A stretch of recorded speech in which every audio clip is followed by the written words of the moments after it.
ನಮಸ್ತೆ, ನಾನು ಅಪರ್ಣಾ ಭಟ್. ನಮ್ಮ ಯೂಟ್ಯೂಬ್ ಚಾನೆಲ್ ಅಭಿಜ್ಞಾ ಲಾ ಸೀರೀಸ್ಗೆ ನಿಮಗೆಲ್ಲರಿಗೂ ಸ್ವಾಗತ. ಇತ್ತೀಚೆಗಷ್ಟೇ ಮಾಡಿದಂಥ ಒಂದು ವಿಡಿಯೋದಲ್ಲಿ ನಾನು ತಿಳಿಸ್ಕೊಟ್ಟಿದ್ದೆ ಕರ್ನಾಟಕ ಜುಡಿಷರಿ ಎಕ್ಸಾಮ್ 2025ನೇ ಈ ಸಾಲಿಗೆ ಬರುವಂಥ ಎಕ್ಸಾಮ್ ಏನಿದೆ ಅದರಲ್ಲಿ ಸುಮಾರು 158ಕ್ಕಿಂತಲೂ ಹೆಚ್ಚು ವೇಕೆನ್ಸೀಸ್ಗಳನ್ನು ಕರಿಬಹುದು, ನೋಟಿಫೈ ಮಾಡ್ಬೋದು ಅಂತ ಹೇಳುವಂಥ ನಿಟ್ಟಿನಲ್ಲಿ ನಿಮಗೆ ಆ ಒಂದು ವಿಡಿಯೋ ಮಾಡಿದ್ದೆ. ಸೊ ಆ ವಿಡಿಯೋನು ನೋಡಿಲ್ಲ ಅಂದರೆ ಈ ಯೂಟ್ಯೂಬ್ ವಿಡಿಯೋ ಡಿಸ್ಕ್ರಿಪ್ಷನಲ್ಲಿ ಅದರ ಲಿಂಕನ್ನು ಕೊಟ್ಟಿದ್ದೇವೆ, ಚೆಕ್ ಮಾಡಿ ನೋಡಿ. ಸೊ ಇವತ್ತು ಲೈಕ್ ಜುಡಿಷರಿ ಎಕ್ಸಾಮ್ಗೆ ಏನು ಸಿಲೆಬಸ್ ಹೇಳುವಂಥದ್ದು. ಓಕೆ, ಸಿಲೆಬಸ್ಸಿಗೆ ನಮ್ಗೆ ಗೊತ್ತಿರುವಂಥದ್ದು 10 ಆ್ಯಕ್ಟ್ ಇದೆ ಮತ್ತು ಲೀಗಲ್ GK ಇದೆ, ಓದಬೇಕು ಹೇಳುವಂಥದ್ದು. ಬಟ್ ಅದರಲ್ಲಿ ಏನು ಓದಬೇಕು ಹೇಳುವಂಥದ್ದು ಎಲ್ಲರದ್ದು ಕನ್ಫ್ಯೂಷನ್ ಇರುತ್ತೆ. ಓಕೆ, ಸೊ ಅದಕ್ಕೆ ಸಂಬಂಧಪಟ್ಟಾಗೆ ನಾವೊಂದು ಕೋರ್ಸ್ ಮಾಡ್ತಿದ್ದೇವೆ. ಬಟ್ ಸ್ಟಿಲ್ ಸಿಲೆಬಸ್ ಏನು, ಯಾರಾದರೂ ನೀವು ಓದ್ಕೊಳ್ತೀರಿ ಅಂತಾದರೆ ಹೇಗೆ ಓದಬೇಕು ಹೇಳುವಂಥದ್ದು ಒಂದು ಸಣ್ಣ ಮಾಹಿತಿಯನ್ನು ಈ ವಿಡಿಯೋದಲ್ಲಿ ತಿಳಿಸ್ಕೊಡ್ತೇನೆ. ಸೊ ನಾನು ಸ್ಟಡಿ ಮಾಡಿರೋ ಪ್ರಕಾರ ಒಂದು 3-4 ವರ್ಷದಿಂದ ಪ್ಲಸ್ ನಾನೊಂದು 10 ವರ್ಷದ ಹಿಂದೆ ಎಕ್ಸಾಮ್ಗೆ ಅಪಿಯರ್ ಆದಾಗ ಆ ಒಂದು ಪ್ಯಾಟರ್ನ್ ನೋಡಿಕೊಂಡು ಸುಮಾರು 110 ಟಾಪಿಕ್ಸನ್ನು ನಾನು ಲಿಸ್ಟ್ ಮಾಡಿದ್ದೇನೆ. ಓಕೆ, 110 ಟಾಪಿಕ್ಸ್ ಅಂದರೆ ಟಾಪಿಕ್ ಕ್ಲಾಸಿಫಿಕೇಷನ್ ಮಾಡಿರುವಂಥದ್ದು. ಸೊ ನಿಮಗೆ ಅದು ಹೆಲ್ಪ್ ಆದರೆ ಖಂಡಿತವಾಗಿ ಅದರದ್ದು ಬಳಕೆ ತೊಗೊಳ್ಳಿ. ಹಾಗೆ ಅದೇ ರೀತಿಯಲ್ಲಿ ನಮ್ಮ ಹೊಸ ಕೋರ್ಸ್ ಕೂಡ ಪ್ರಾರಂಭ ಆಗ್ತಾ ಇದೆ. ಅದರಲ್ಲೂ ಕೂಡ ಇದೇ ಸಬ್ಜೆಕ್ಟ್ಸ್ಗಳು 110 ಟಾಪಿಕ್ಸ್ಗಳನ್ನು ನಾವು ಡಿಸ್ಕಷನ್ ಮಾಡಲಿಕ್ಕಿದ್ದೇವೆ. ಓಕೆ, ಸೊ ಏನಂತ ನೋಡೋಣ. ಓಕೆ, ಎಸ್, ಸ್ಟಾರ್ಟಿಂಗಲ್ಲಿ ನೋಡಿ, ಇಲ್ಲಿ ಹೊಸ ಕ್ರಿಮಿನಲ್ ಲಾಸ್. ಬೇಸಿಕಲಿ ನಾವು ಕ್ರಿಮಿನಲ್ ಲಾಸ್ ಅಂತ ನೋಡಬೇಕು. ಸೊ ಎಲ್ಲ 10 ಆ್ಯಕ್ಟ್ಗಳ ಓವರ್ವ್ಯೂ ಬೇಸಿಕ್ ನಾವು ಯಾವಾಗಲೂ ಪಕ್ಷಿ ನೋಟ ಅಂತ ಹೇಳಿ ನಾವು ಹೇಳುವಂಥದ್ದು ಅದು ತಿಳಿದಿಟ್ಕೊಂಡಿರಬೇಕು. ಎಂಟೈರ್ ಆಗಿ ಏನು ಹೇಳುತ್ತೆ ಓವರ್ವ್ಯೂ ಅಂತ ಹೇಳುವಂಥದ್ದು. ನೆಕ್ಸ್ಟ್ IPC ಅಥವಾ BNS ಡೆಫಿನಿಷನ್ಸ್. ಸೊ ಡೆಫಿನಿಷನ್ಸ್ಗಳು ಒಂದು ಸಪ್ರೇಟ್ ಇದೆ. ಹಾಗೆ ಒಫೆನ್ಸಸ್ಗಳ ಬೇರೆ ಬೇರೆ ಡಿಫ್ರೆಂಟ್ ಒಫೆನ್ಸಸ್ ಲೈಕ್ ಅಬೇಟ್ಮೆಂಟ್ ಬೇರೆ, ಕಾನ್ಸ್ಪಿರಸಿ ಬೇರೆ, ಅಟೆಂಪ್ಟ್ ಬೇರೆ, offence against property, theft, extortion, robbery, dacoity, criminal misappropriation, criminal breach of trust. So ಅದರದ್ದು ಡೆಫಿನಿಷನ್ಸ್ಗಳು ತಿಳಿದಿಟ್ಕೊಂಡ್ರೆ ಅದರ ಅಗ್ರವೇಟೆಡ್ ಒಫೆನ್ಸ್ಗಳನ್ನು ನಾವು ಆಮೇಲೆ ತಿಳ್ಕೊಳ್ಬೋದು. ಹಾಗೆ ಜನರಲ್ ಡಿಫೆನ್ಸಸ್ಗಳನ್ನು ತಿಳ್ಕೊಳ್ಬೇಕು. ಸಾಮಾನ್ಯವಾಗಿ ಅಕ್ಯೂಸ್ಡ್ ಯಾವ ರೀತಿಯಲ್ಲಿ ಡಿಫೆನ್ಸನ್ನು ಕ್ಲೇಮ್ ಮಾಡ್ಬೋದು, ಉದಾಹರಣೆಗೆ ಅನ್ಸೌಂಡ್ನೆಸ್ ಆಫ್ ಮೈಂಡ್ ಇರ್ಬೋದು, ಪ್ರೈವೇಟ್ ಡಿಫೆನ್ಸ್. ಸೊ ಇದರಲ್ಲಿ ಮತ್ತೆ ಸಬ್ ಟಾಪಿಕ್ಸ್ ಬರುತ್ತೆ. ಓಕೆ, ಈ ರೀತಿ ನಾವು ಪ್ಯಾಟರ್ನ್ ವೈಸ್ ಕ್ಲಾಸಿಫಿಕೇಷನ್ ಮಾಡ್ಕೊಂಡು ಓದ್ತಾ ಹೋದರೆ ನೆನಪಲ್ಲೂ ಕೂಡ ಉಳಿಯುತ್ತೆ. ನೀವು ಸೆಕ್ಷನ್ 1, ಸೆಕ್ಷನ್ 2, ಸೆಕ್ಷನ್ 3 ಅಂತ ಹೇಳ್ತಾ ಹೋದರೆ ನೆನಪಿರತ್ತೆ, ಇಲ್ಲ ಅಂತ ಅಲ್ಲ. ಬಟ್ ಎಫೆಕ್ಟಿವ್ ಆಗಿ ಬರಬೇಕಂದ್ರೆ ಲೈಕ್ ಅದನ್ನು ನಾವು ಒಂದು ಸೆಗ್ರಿಗೇಟ್ ಮಾಡಬೇಕು. ಸೊ ಇದೆಲ್ಲ ನಮಗೆ ಹೇಗೆ ಗೊತ್ತಾಗಿದೆ ಅಂತಂದರೆ ನಾವು we have study different multiple choice question ಪೇಪರ್ಸ್ಗಳು. ಕೇವಲ ಕರ್ನಾಟಕ ಅಂತ ಅಷ್ಟೇ ಅಲ್ಲ, ಬೇರೆ ಬೇರೆ ರಾಜ್ಯದ್ದು ರೀಸೆಂಟ್ ಕ್ವಶನ್ ಪೇಪರ್ಸ್ಗಳನ್ನು ಕೂಡ ನಾವು ಚೆಕ್ ಮಾಡಿ ಕ್ವಶನ್ ಪೇಪರ್ಸ್ ಅಷ್ಟೇ ಅಲ್ಲ, ಕೆಲವೊಂದು ಸಿಂಘಾಲ್ ಅಂತ ಹೇಳುವಂಥ ನಾನು ಯಾವಾಗಲೂ ಹೇಳ್ತಾ ಇರ್ತೇನೆ, multiple choice question book subject wise, topic wise ಕೂಡ ಕೊಟ್ಟಿರ್ತಾರೆ, ಕ್ವಶನ್ ಪೇಪರ್ ವೈಸ್ ಕೂಡ ಕೊಟ್ಟಿರ್ತಾರೆ. ಅದನ್ನು ಕೂಡ ಚೆಕ್ ಮಾಡಿ ನೋಡಿದ್ದೇವೆ. ಸೊ ಲೈಕ್ 80 to 85, 90% ಇದೇ ಆಧಾರದ ಮೇಲೆ, ಈ ಒಂದು ಲಾಜಿಕ್ ಮೇಲೆ ಕ್ವಶನ್ ಕೇಳ್ತಾರೆ ಹೇಳುವಂಥದ್ದು ನನ್ನ ಅನಿಸಿಕೆ. ಪ್ಲಸ್ ಇನ್ನು ಡಿಫ್ರೆನ್ಸಸ್ಗಳು ಬೇರೆ ಬೇರೆ ಒಫೆನ್ಸ್ಗಳಿವೆ. ಈಗ ಥೆಫ್ಟ್ ಮತ್ತು ಎಕ್ಸ್ಟ್ರಾಕ್ಷನ್ ಮಧ್ಯೆ ಏನು difference, culpable homicide not amounting to murder, culpable homicide amounting to murder ಏನು ಡಿಫ್ರೆನ್ಸ್, ಸ್ಟಾಕಿಂಗು ವಾಯರಿಸಮ್ಗೆ ಏನು ಡಿಫ್ರೆನ್ಸು, ಹೀಗೆ ಡಿಫ್ರೆನ್ಸಸ್ ಇರುತ್ತೆ. ಅದೇನು ಅಂತ ಹೇಳಿ ತಿಳ್ಕೊಳ್ಬೇಕು. Common object, common intention difference. Okay, ಹಾಗೆ ಇನ್ನು ಬಹಳ ಇಂಪಾರ್ಟೆಂಟ್ ಹೊಸ ಚೇಂಜಸ್ ಏನಾಗಿದೆ ಅದ್ರ ಮೇಲೂ ಈ ಕ್ವಶನ್ಸ್ಗಳು ಕೇಳುವಂಥ ಚೇಂಜಸ್ ಇರುತ್ತೆ. ಈ ಚೇಂಜಸಲ್ಲೇ ಎಡಿಷನ್ಸ್ ಯಾವುದು, ಡಿಲಿಷನ್ಸ್ ಯಾವುದು, ಬದಲಾವಣೆಗಳು ಯಾವುವು ಹೇಳುವಂಥದ್ದು, ಪನಿಷ್ಮೆಂಟ್ ಯಾವ್ದು ಜಾಸ್ತಿ, ಪನಿಷ್ಮೆಂಟ್ ಯಾವ್ದು ಕಮ್ಮಿ ಆಗಿದೆ, ಈ ರೀತಿ ನಾವು ಓದ್ತಾ ಹೋಗಬೇಕಾಗತ್ತೆ. ಹಾಗೆ ಇನ್ನೊಂದು ಪನಿಷ್ಮೆಂಟ್ಸ್ಗಳು. ಎಲ್ಲದಕ್ಕೂ ನೆನ್ಪಿಟ್ಕೊಳ್ಬೇಕಾಗಿಲ್ಲ ಪನಿಷ್ಮೆಂಟ್ಸ್, ಬಟ್ ಕೆಲವೊಂದಕ್ಕೆ ಈಗ ರ್ಯಾಶ್ ಆ್ಯಂಡ್ ನೆಗ್ಲಿಜೆಂಟ್ ಡ್ರೈವಿಂಗ್ 6 ತಿಂಗಳು ಪನಿಷ್ಮೆಂಟು, ಅಥವಾ ಈಗ BNS ಅಲ್ಲಿ ಹೊಸದಾಗಿ ನೋಟಿಫೈ ಆಗಲಿಲ್ಲ ಆ್ಯಕ್ಚುಲಿ, ಅದು ಡೆತ್ ಡ್ಯೂ ಟು ನೆಗ್ಲಿಜೆನ್ಸ್ ಅಂತ ಹೇಳುವಂಥದ್ದು. ಮುಂಚೆ 2 ವರ್ಷ ಆಯಿತು, ಈಗ 5 ವರ್ಷಕ್ಕೆ ಏರಿಸಿದ್ದಾರೆ. ಬಟ್ ಮೆಡಿಕಲ್ ಪ್ರಾಕ್ಟೀಷನರ್ಸು 2 ವರ್ಷ ಇದೆ. ಇನ್ನು 10 ವರ್ಷ ಅಂತ ಮಾಡಿದಿದ್ರು, ಸ್ಪಾಟಲ್ಲಿ ಆಕ್ಸಿಡೆಂಟ್ ಮಾಡಿ ಓಡ್ ಹೋಗುವಂಥದ್ದು. ಬಟ್ ಅದು ನೋಟಿಫೈ ಆಗಲಿಲ್ಲ. ಸೊ ಹೀಗೆ ಈ ಪನಿಷ್ಮೆಂಟ್ ಆಧಾರದ ಮೇಲೆ ಕೆಲವೊಂದು ಕ್ವಶನ್ಸ್ಗಳಿರ್ತವೆ, ಅದು ಕೂಡ ತಿಳ್ಕೊಳ್ಬೇಕಾಗಿರತ್ತೆ. ಪ್ಲಸ್ ಕೇಸ್ ಲಾಸ್ಗಳು, ಫೇಮಸ್ ಕೇಸ್ಗಳು ಬಹಳಷ್ಟಿವೆ IPCಲಿ ಬರುವಂಥದ್ದು ಅಲ್ವಾ. ಸೊ ಅದನ್ನು ತಿಳ್ಕೊಳ್ಬೇಕು. ಹಾಗೆ ಇಲ್ಲಿಸ್ಟ್ರೇಷನ್ಸ್ಗಳು, IPCಲೂ ಕೂಡ ತುಂಬ ಇಲ್ಲಿಸ್ಟ್ರೇಷನ್ಸ್ಗಳಿವೆ. ಉದಾಹರಣೆಗೆ ಯಾರೊಬ್ಬ ಹೋಗ್ತಿರ್ತಾನೆ, ಒಂದು ರಿಂಗ್ ಪತ್ತೆ ಆಯಿತು ರಸ್ತೆ ಮೇಲೆ, ಅವನು ಅದನ್ನು ತೊಗೊಂಡು ಮಾರಾಟ ಮಾಡ್ದ, ಅದು ಯಾವ ರೀತಿ ಒಫೆನ್ಸ್ ಆಗುತ್ತೆ ಹೇಳುವಂಥ ಇಲ್ಲಿಸ್ಟ್ರೇಷನ್ಸ್ಗಳು ತುಂಬ ಕ್ವಶನ್ಗಳನ್ನ ಕೇಳಿದ್ದಾರೆ. ಸೊ ಇಲ್ಲಿಸ್ಟ್ರೇಷನ್ಗಳನ್ನೇ ಇಟ್ಕೊಂಡು, ಯಾಕಂದರೆ ನಮ್ಗೆ ಕನ್ಫ್ಯೂಷನ್ ಆಗಬಾರ್ದು, ಅದನ್ನೇ ರೀತಿ ಓದ್ಕೊಳ್ಳುವಂಥ ಒಂದು ಸಿಸ್ಟಮ್ ಇರಬೇಕು. ಎಸ್, ಸೊ ಇದು BNSದು ಬ್ರಾಡ್ ಒಂದು ಟಾಪಿಕ್ಸ್ಗಳು ನಾವು ಸ್ಟಡಿ ಮಾಡಿದೆ. ಸುಮಾರು 70 to 80% ಕವರ್ ಮಾಡಿದಾಗೆ. ಎಲ್ಲ ಸೆಕ್ಷನ್ಗಳು ಓದ್ತಾ ಇರಬೇಕಂತ ಅಲ್ಲ. ಓಕೆ, ನೆಕ್ಸ್ಟ್ ಹಾಗೆ ನಾವು ಭಾರತೀಯ ನಾಗರಿಕ ಸುರಕ್ಷಾ ಸಂಹಿತೆಗೆ ಬಂದರೆ CRPC, ಅದರದ್ದು ಓವರ್ವ್ಯೂ. ನಾನು ಯಾವುದೇ ಆ್ಯಕ್ಟ್ ಮಾಡಲಿ I would like to do an overview. ಯಾವಾಗಲೂ ಅದು ನಮ್ಗೆ ಗೊತ್ತಿರತ್ತೋ ಗೊತ್ತಿಲ್ವೋ, ಹೊಸದಾಗಿ ಸೆಕ್ಷನ್ಸ್ಗಳು ಕಂಪ್ಲೀಟಾಗಿ ಹೊಸ್ತಿದ್ರು ಸಹ ಎಷ್ಟು ಸೆಕ್ಷನ್ಸ್ಗಳಿವೆ, ಯಾವ ರೀತಿ ಚಾಪ್ಟರ್ ಡಿವೈಡ್ ಮಾಡಿದ್ದಾರೆ, ಆ ಚಾಪ್ಟರ್ಗಳಲ್ಲಿ ಹೆಚ್ಚಾಗಿ ಏನು ಯಾವುದ್ರ ಬಗ್ಗೆ ಹೇಳಿದ್ದಾರೆ ಹೇಳುವಂಥದ್ದು ಒಂದು ಸಣ್ಣದಾದಂತಹ ಒಂದು ಮಾಹಿತಿ ಗೊತ್ತಿದ್ರೆ ನಮಗೆ ಆಮೇಲೆ ಬೇರೆ ಆಕ್ಟ್ ಹುಡುಕ್ಲಿಕ್ಕೂ ಸುಲಭ. ಕ್ವಶನ್ಸ್ಗಳು ಬಂದಾಗ ಅದು ಸಮ್ವೇರ್ ನಮಗೆ ಸಬ್ ಕಾನ್ಷಿಯಸ್ ಲೆವೆಲಲ್ಲಿ ಹೆಲ್ಪ್ ಮಾಡ್ತಾ ಇರತ್ತೆ. ಓಕೆ, ಹಾಗೆ ಅಪ್ಲಿಕೇಬಿಲಿಟಿ. ಈಗ ಕೆಲವೊಂದಕ್ಕೆ ಇಂತಿಷ್ಟು ವರ್ಷಗಳಿದ್ದರೆ ಈ ರೀತಿ ಅಪ್ಲೈ ಆಗುತ್ತೆ, ಸಮನ್ಸ್ ಟ್ರಯಲು, ವಾರೆಂಟ್ ಟ್ರಯಲು ಹೇಳುವಂಥ ಈ ರೀತಿ ಅಪ್ಲಿಕೇಬಿಲಿಟಿ ಇದೆಯಲ್ಲ. CRPC ಅಪ್ಲೈ ಆಗುವಂಥದ್ದು ಒಂದು, BNSS ಇಂತಿಂಥ ಇದಕ್ಕೆ ಅಪ್ಲೈ ಆಗುತ್ತೆ ಹೇಳುವಂಥದ್ದು ಒಂದು. ಅದು ಬಿಟ್ಟು ಕೆಲವೊಂದು ಟ್ರಯಲ್ಸ್ಗಳು ಯಾವ ರೀತಿ ಅಪ್ಲೈ ಆಗುತ್ತೆ ಹೇಳುವಂಥದ್ದು ಹಲವಾರು ವಿಚಾರಗಳಿವೆ. ಇನ್ನು ಡೆಡ್ಲೈನ್ಸ್ ಅಂತ ಇರುತ್ತೆ, ಇಂತಿಷ್ಟು ಟೈಮಲ್ಲಿ. ಈಗಂತೂ BNSS ಅಲ್ಲಿ ಜಾಸ್ತಿ ಡೆಡ್ಲೈನ್ಸನ್ನು ಹೇಳಿದ್ದಾರೆ.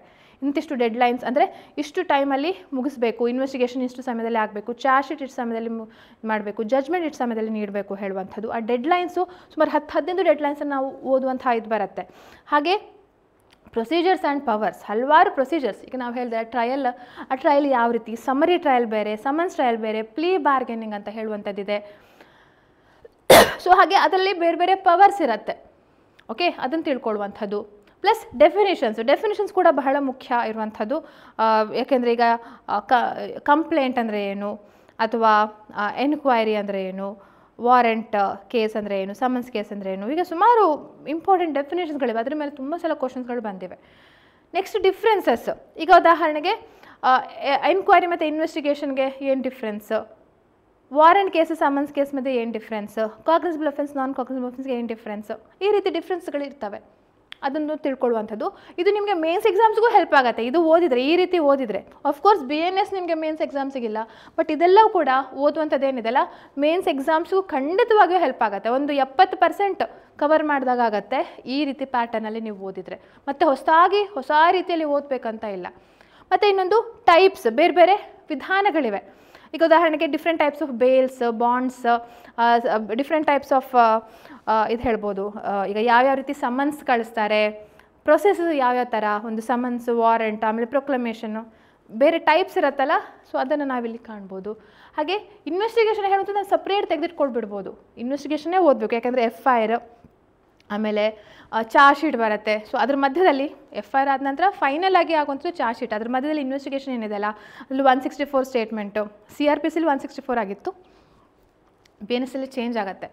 ಸೊ ಅದ್ರ ಮಧ್ಯದಲ್ಲಿ ಹಲವಾರು, ಈಗ ಕೇಸ್ ಡೈರಿ ಬರುತ್ತೆ, ಅಥವಾ medical examination of the accused ಇರ್ಬೋದು, ಅಥವಾ ಮೆಡಿಕಲ್ ಎಕ್ಸಾಮಿನೇಷನ್ ರೇಪ್ ವಿಕ್ಟಿಮ್ ಬರುತ್ತೆ, ನಾನ್ ಕಾಗ್ನಿಸಬಲ್ ಅಫೆನ್ಸಲ್ಲಿ ಯಾವ ರೀತಿ ಇನ್ವೆಸ್ಟಿಗೇಷನ್ ಅಂತ ಹೇಳುವಂಥದ್ದು.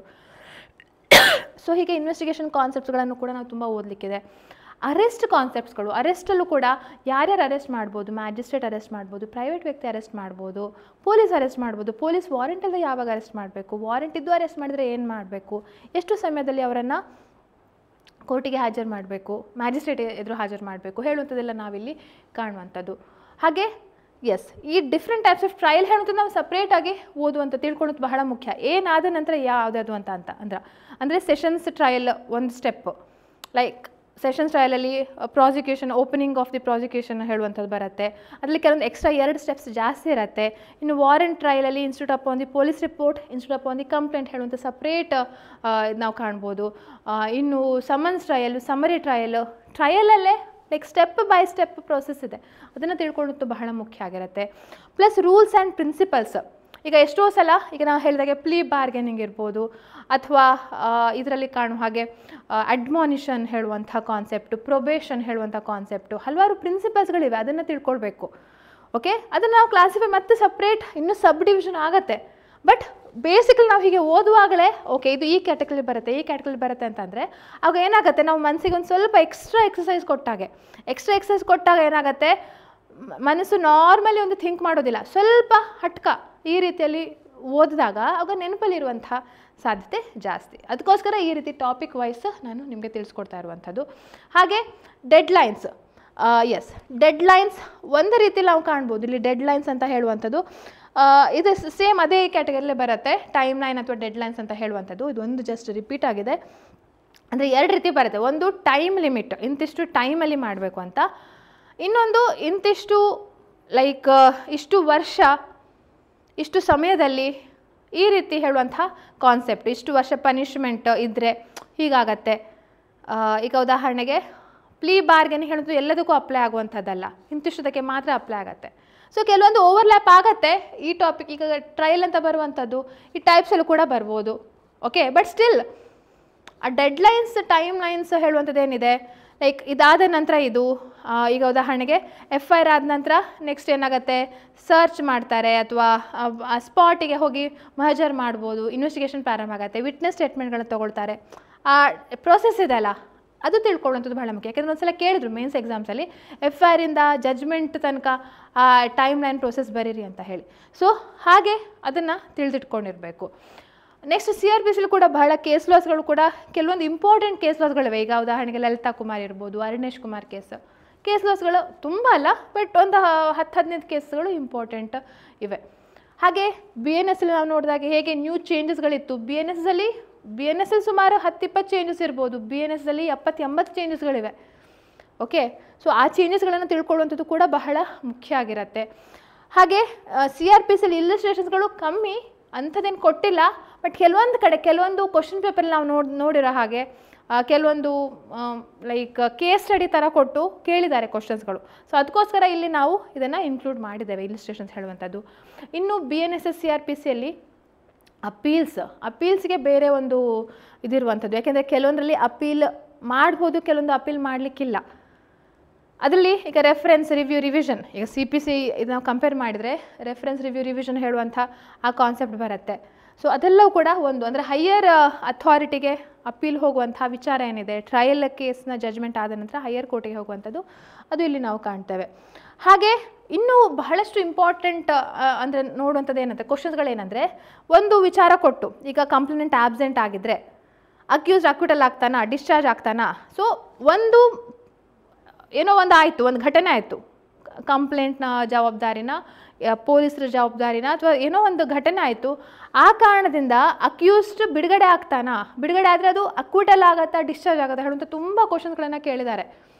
ಓಕೆ, ಒಂದು ಸುಮಾರು 6-7 ಪ್ರಾವಿಷನ್ಸ್ ಇವೆ, ಇದ್ರ ಮೇಲೆ ತುಂಬ ಸಲ ರಿಪೀಟೆಡ್ಲಿ ಕ್ವಶನ್ಗಳನ್ನು ಕೇಳಿದ್ದಾರೆ. So that's why this is very very important.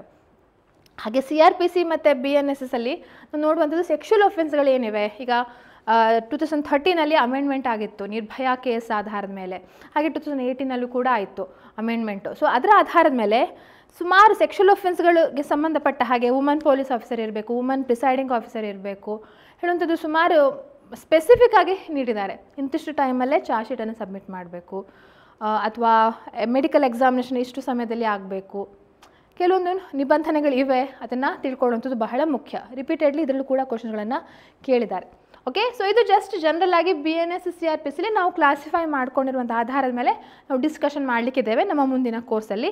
ಇಲ್ಲಾಂದರೂ ಸಹ ನೀವು ಕೋರ್ಸ್ ಜಾಯಿನ್ ಆಗಿದ್ರೂ ಸಹ ಇದನ್ನು ಬರ್ಕೊಳ್ಬೋದು. ಇದೇ ಆಧಾರದ ಮೇಲೆ ನೀವು ಬೇರೆ ಬೇರೆ ಕ್ವಶನ್ಸ್ಗಳನ್ನು ನೋಡಿಕೊಂಡು ಯು ಕ್ಯಾನ್ ಸ್ಟಡಿ. ಹೇಗೆ ಓದಬೇಕು ಹೇಳುವಂಥ ಡೌಟ್ಸ್ ಇರೋರಿಗೆ ಇದೊಂದು ಸಣ್ಣದಾದಂಥ ಒಂದು ಗೈಡ್ಲೈನ್ ಥರ ಆಗುತ್ತೆ. ಸಿಲೆಬಸ್ ಒಂದಾದ ನಂತರ ಇದಾದ ನಂತರ ನಾನು ಇದನ್ನು ಕವರ್ ಮಾಡ್ತೇನೆ, ನೆಕ್ಸ್ಟ್ ಇದನ್ನು ಕವರ್ ಮಾಡ್ತೇನೆ ಅಂತ ಹೇಳುವಂಥದ್ದು. ನೆಕ್ಸ್ಟ್ ಭಾರತೀಯ ನೋಡಿ, ಇದು ಜಸ್ಟ್ 28, ನಾವು ಹಾಗೆ 110 ಟಾಪಿಕ್ಸ್ಗಳನ್ನು ಡಿಸ್ಕಷನ್ ಮಾಡಲಿಕ್ಕಿದ್ದೇವೆ. ಸೊ ಇದೊಂದು BSA Indian evidence overview. So ಪ್ರತಿ ಆ್ಯಕ್ಟಿಗೆ ನಾನು ಹೇಳಿದ್ದೇನೆ, we are going to discuss this overview ಏನಂತ ಹೇಳಿ ನಾವು ನೋಡಲಿಕ್ಕೆ ಇದ್ದೇವೆ. ಓವರ್ ಆಲ್ ಎಷ್ಟು ಸೆಕ್ಷನ್ಸ್ಗಳು, ಎಷ್ಟು ಚಾಪ್ಟರ್ಸು, ಹೇಗೆ ಪಾರ್ಟ್ಸ್ ಅಂತ ಹೇಳುವಂಥದ್ದು.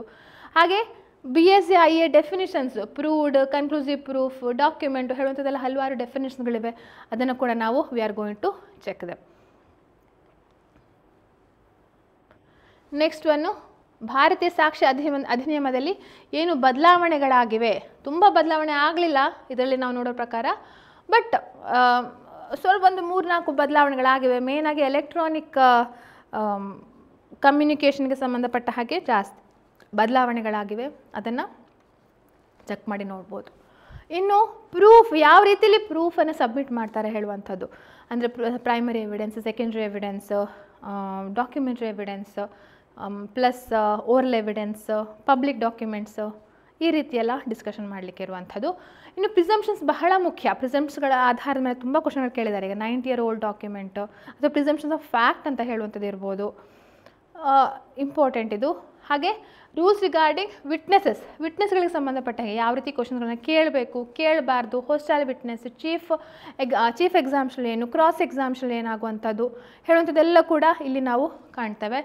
ಹಾಗೆ ಕೆಲವೊಂದು ಡಾಕ್ಟ್ರಿನ್ಸ್ಗಳು ಭಾರತೀಯ ಸಾಕ್ಷ್ಯ ಅಧಿನಿಯಮದಲ್ಲಿ ಕೆಲವೊಂದು ಡಾಕ್ಟ್ರಿನ್ಸ್ಗಳು ಬರ್ತವೆ. ರೆಸ್ ಜಸ್ಟೆ ಹೇಳುವಂಥ ಒಂದು ಕಾನ್ಸೆಪ್ಟ್ ಇರ್ಬೋದು, ಅಥವಾ ಪೇಟೆಂಟ್ ಆಂಬಿಗ್ವಿಟಿ, ಲ್ಯಾಟೆಂಟ್ ಆಂಬಿಗ್ವಿಟಿ ಹೇಳುವಂಥ ವಿಚಾರ ಇರ್ಬೋದು. ಡಾಕ್ಟ್ರಿನ್ಸ್ಗಳನ್ನ ಕೆಲವೊಂದು ತಿಳ್ಕೊಳ್ಬೇಕು. ಇಲ್ಲಿಸ್ಟ್ರೇಷನ್ಸ್ಗಳು, ಈಗ ನಾವು ಹೆಚ್ಚಾಗಿ ನೋಡುವಂಥದ್ದು ಇಲ್ಲಿಸ್ಟ್ರೇಷನ್ಸ್ಗಳು, ಈ ಬರ್ಡನ್ ಆಫ್ ಪ್ರೂಫಲ್ಲಿ ಬರುವಂಥ ಸುಮಾರು ಇಲ್ಲಿಸ್ಟ್ರೇಷನ್ಸ್ಗಳಿವೆ, ಅದನ್ನು ಕೇಳುವಂಥ ಸಾಧ್ಯತೆ ಇರುತ್ತೆ. ಅಥವಾ ರಿಲೆವೆನ್ಸಿ ಹೇಳುವಂಥ ಒಂದು ಇದರಲ್ಲಿ ಚಾಪ್ಟರಲ್ಲಿ ನಾವು ಕಾಣ್ತೇವೆ.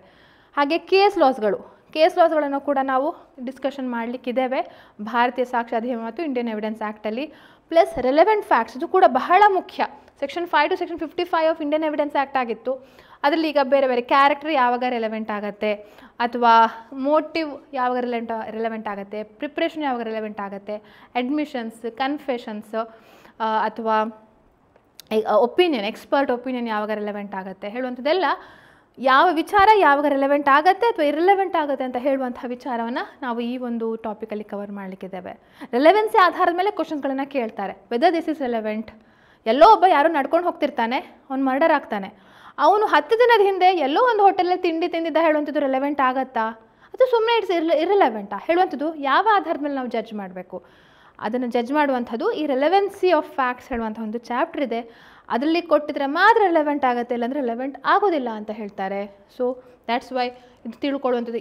ಈ ಆಧಾರದ ಮೇಲೆ ತುಂಬ ಕ್ವಶನ್ಗಳನ್ನು ಕೇಳಿದ್ದಾರೆ. ವೆದರ್ ಇಟ್ ಇಸ್ ರೆಲೆವೆಂಟ್, ಅಥವಾ ಯಾವ ಸೆಕ್ಷನಲ್ಲಿ ರೆಲೆವೆಂಟ್, ಹೇಗೆ ರೆಲೆವೆಂಟ್ ಹೇಳುವಂಥ ಕ್ವಶನ್ಗಳೆಲ್ಲ MCQ ದಲ್ಲೂ ಕೇಳಿದ್ದಾರೆ, ಮೇನ್ಸ್ ಎಕ್ಸಾಮ್ಸಲ್ಲೂ ಕೇಳಿದ್ದಾರೆ.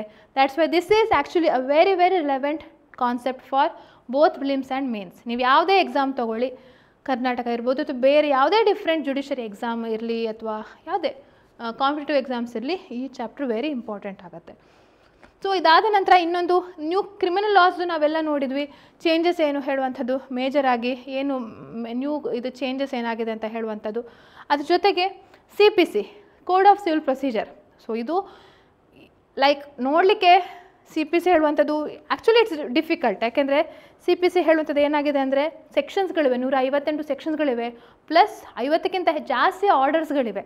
ಆ ಆರ್ಡರ್ಸ್ಗಳು ಏನು ಹೇಳ್ತವೆ ನೆನ್ಪಿಟ್ಕೊಂಡ್ರೆ ನಿಮ್ಗೆ ಅರ್ಧಕ್ಕರ್ಧ CPC ಬಂದಾಗೆ. ಈಗ ಆರ್ಡರ್ 32 ಏನು ಹೇಳುತ್ತೆ, ಆರ್ಡರ್ 22 ಏನು ಹೇಳುತ್ತೆ, ಆರ್ಡರ್ 19 ಏನು ಹೇಳುತ್ತೆ.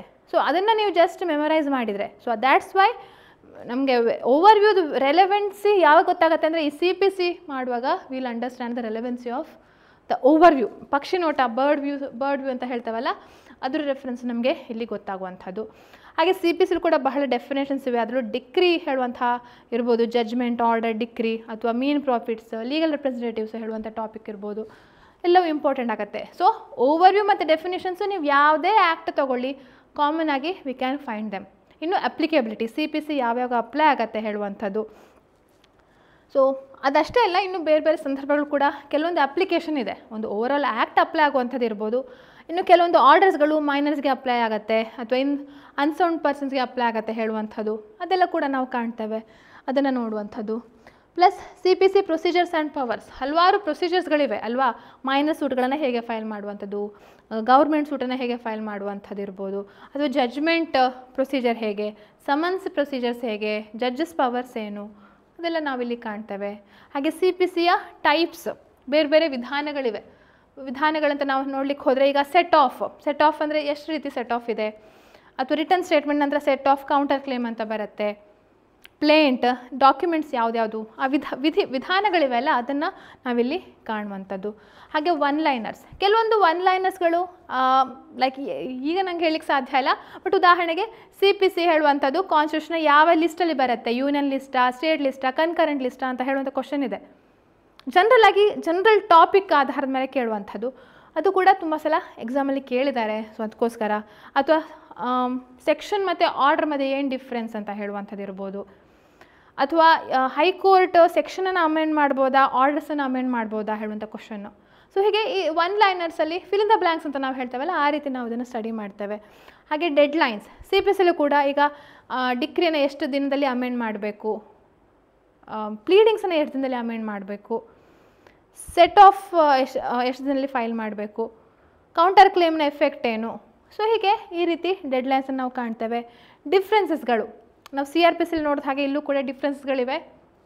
ಉದಾಹರಣೆಗೆ ಲೈಕ್ ಜಡ್ಜ್ಮೆಂಟ್ ಮತ್ತು ಡಿಕ್ರಿಗೆ ಏನು ಡಿಫ್ರೆನ್ಸು, ಸೆಟ್ ಆಫ್ ಮತ್ತು ಕೌಂಟರ್ ಕ್ಲೇಮ್ಗೆ ಏನು ಡಿಫ್ರೆನ್ಸು, ಅಮೆಂಡ್ಮೆಂಟ್ ಆಫ್ ಪ್ಲೀಡಿಂಗ್ಸ್ ಮತ್ತು ಅಮೆಂಡ್ಮೆಂಟ್ ಆಫ್ ಡಿಕ್ರಿಗೆ ಏನು ಡಿಫ್ರೆನ್ಸು, ಹೀಗೆ ಸುಮಾರು ಡಿಫ್ರೆನ್ಸ್ಗಳನ್ನು ನಾವು ಸ್ಟಡಿ ಮಾಡಲಿಕ್ಕಿದ್ದೇವೆ. ಇನ್ನು ಎಕ್ಸಿಕ್ಯೂಷನ್ನ ಮೆಥಡೇ ಬೇರೆ. ಎಕ್ಸಿಕ್ಯೂಷನ್ ಹೇಳುವಂಥ ಆರ್ಡರ್ 21 ಬರುತ್ತೆ, ಪ್ಲಸ್ ಬೇರೆ ಬೇರೆ ಚಾಪ್ಟರ್ಸ್ಗಳಿವೆ ಎಕ್ಸಿಕ್ಯೂಷನ್ಗೆ ಸಂಬಂಧಪಟ್ಟ ಹಾಗೆ. ಅದೇ ಒಂದು 2-3 ಕ್ಲಾಸ್ ಆಗ್ಬೋದು ಇದರಲ್ಲಿ, ಮೋಡ್ಸ್ ಆಫ್ ಎಕ್ಸಿಕ್ಯೂಷನ್ ಅಂತ ಬರುವಂಥದ್ದು. ಸೊ ಅಲ್ಲಿ ನಾವು ಕಾಣುವಂಥದ್ದು ಲೈಕ್ ಎಕ್ಸಿಕ್ಯೂಷನ್ ಅಂತ ಅಂದರೆ if I have to say attachment, arrest,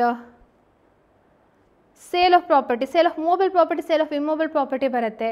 ಮತ್ತು ಯಾವ್ಯಾವ ಮೆಥಡಲ್ಲಿ ಯಾವ್ಯಾವ ವಿಚಾರಗಳಿಗೆ ಹೇಗೆ ಅಟ್ಯಾಚ್ಮೆಂಟ್ ಮಾಡ್ತಾರೆ ಹೇಳುವಂಥದ್ದು ತುಂಬ ಇಂಪಾರ್ಟೆಂಟ್ ಕಾನ್ಸೆಪ್ಟ್ಸ್ಗಳು, ತುಂಬ ಕ್ವಶನ್ಗಳು ಬಂದಿವೆ. ಅದರಲ್ಲೂ ಕೂಡ ಟೈಮ್ ಲಿಮಿಟ್ಸ್ ಇವೆ. 2 ದಿನದಲ್ಲಿ ಮೂವಬಲ್ ಪ್ರಾಪರ್ಟಿ ಸೇಲ್ ಮಾಡಬೇಕು, ಪ್ರೊಕ್ಲಮೇಷನ್ ಯಾವಾಗ ಇಶ್ಯೂ ಮಾಡಬೇಕು ಹೇಳುವಂಥದ್ದು, ಅದನ್ನು ಯಾವಾಗ ಕನ್ಫರ್ಮ್ ಆಗುತ್ತೆ ಸೇಲ್, ಹಲವಾರು ವಿಚಾರಗಳಿವೆ. ಹಾಗೆ CPCಯಲ್ಲೂ ಕೂಡ ನಾವು ನೋಡುವಂಥದ್ದು ಅಪೀಲ್ಸ್ ಬೇರೆ. ಅಪೀಲ್ಸಲ್ಲೂ first appeal, second appeal, appeal to supreme court, reference, review, revision, ಹಲವಾರು ವಿಚಾರಗಳಿವೆ. ಅಪೀಲೇಬಲ್ ಆರ್ಡರ್ಸ್ ಇದೆ, ಅಪೀಲೇಬಲ್ ಡಿಕ್ರಿ ಇದೆ. ಸೊ ಅದನ್ನು ಒಂದು ಸಪ್ರೇಟ್ ಚಾಪ್ಟರ್ಗೆ ಓದಬೇಕು. ಪ್ಲಸ್ ಇನ್ನೊಂದೇನಂತಂದರೆ appealable or non appealable reliefs and remedies ಅಂತ ಹೇಳುವಂಥದ್ದು. ಈಗ ಉದಾಹರಣೆಗೆ ಒಂದು ಎಕ್ಸ್ಪಾರ್ಟೆ ಡಿಕ್ರಿಯನ್ನು, ಎಕ್ಸ್ಪಾರ್ಟೆ ಡಿಕ್ರಿ ತುಂಬ ಸಲ ಕೇಳಿದ್ದಾರೆ, ಅದಕ್ಕೆ I want to give the example of this. Ex parte decree ಇರುತ್ತೆ, ಅದನ್ನು ಸೆಟ್ ಅಸೈಡ್ ಮಾಡುವಂಥದ್ದು, ಅಥವಾ ಅದನ್ನು ಹೊಸ ಸೂಟ್ ಫೈಲ್ ಮಾಡಬೇಕಾ, ಅಥವಾ ಅಪೀಲ್ ಹೋಗ್ಬೋದು ಅದ್ರ ಮೇಲೆ. ಸೊ ಒಂದು ಆರ್ಡ್ರ್ ಆದರೆ ಅದರದ್ದು ನೆಕ್ಸ್ಟ್ ಹಂತ ಏನು, ಅಪೀಲ್ ಹೋಗ್ಬೋದಾ, ನಾನ್ ಅಪೀಲೇಬಲ್ಲ, ಅಥವಾ ಫ್ರೆಶ್ ಸೂಟ್ ಹಾಕಬೇಕಾ ಹೇಳುವಂಥದ್ದೆಲ್ಲ ಬೇರೆ ಬೇರೆ ಆಸ್ಪೆಕ್ಟ್ಸ್ಗಳಿವೆ. ಅದನ್ನು ತಿಳ್ಕೊಳ್ಳುವಂಥದ್ದು ಕೂಡ ಇಲ್ಲಿ ಸುಮಾರು ಕ್ವಶನ್ಗಳನ್ನ ಕೇಳಿದ್ದಾರೆ. ಹಾಗೆ CPCಲಿ ಕೆಲವೊಂದು ಕೇಸ್ ಲಾಸ್ಗಳಿವೆ, ಅದನ್ನು ಕೂಡ ಓದಬೇಕು. ಇಲ್ಲಿಸ್ಟ್ರೇಷನ್ಸ್ಗಳು ಹೆಚ್ಚಾಗಿ ಈ ಸೆಟ್ ಆಫಲ್ಲಿ ಬರುತ್ತೆ, ಅಥವಾ ಎಕ್ಸಿಕ್ಯೂಷನಲ್ಲಿ ಕೂಡ ಒಂದು ಸೆಟ್ ಆಫ್ ಹೇಳುವಂಥದ್ದು ಒಂದು ವಿಚಾರ ಇದೆ. ಓಕೆ, ಸೆಟ್ ಆಫ್ ಡಿಕ್ರಿ, ಈ ಸೆಟ್ ಆಫ್ ಪ್ಲೀಡಿಂಗ್ಸ್ ಅಲ್ಲ, ಸೆಟ್ ಆಫ್ ಇದರಲ್ಲಿ ಕೌಂಟರ್ ಕ್ಲೇಮ್ ಥರನೇ ಕ್ರಾಸ್ ಡಿಕ್ರಿ ಅಂತ ಎಲ್ಲ ವಿಚಾರ ಬರುತ್ತೆ. ಅದರಲ್ಲಿ ಇಲ್ಲಿಸ್ಟ್ರೇಷನ್ಗಳ ಮೇಲೆ ಆ ಕ್ವಶನ್ಗಳನ್ನು ತುಂಬ ಸಲ ಕೇಳಿದ್ದಾರೆ. ಅಥವಾ ಈ ಆರ್ಡರ್ ಟು ರೂಲ್ 2 ಹೇಳುವಂಥ ವಿಚಾರದಲ್ಲಿರ್ಬೋದು, ರೆಸ್ ಜುಡಿಕೇಟ್ ಆ ವಿಚಾರದಲ್ಲಿರ್ಬೋದು ಕ್ವಶನ್ಗಳನ್ನ ಕೇಳ್ತಾರೆ.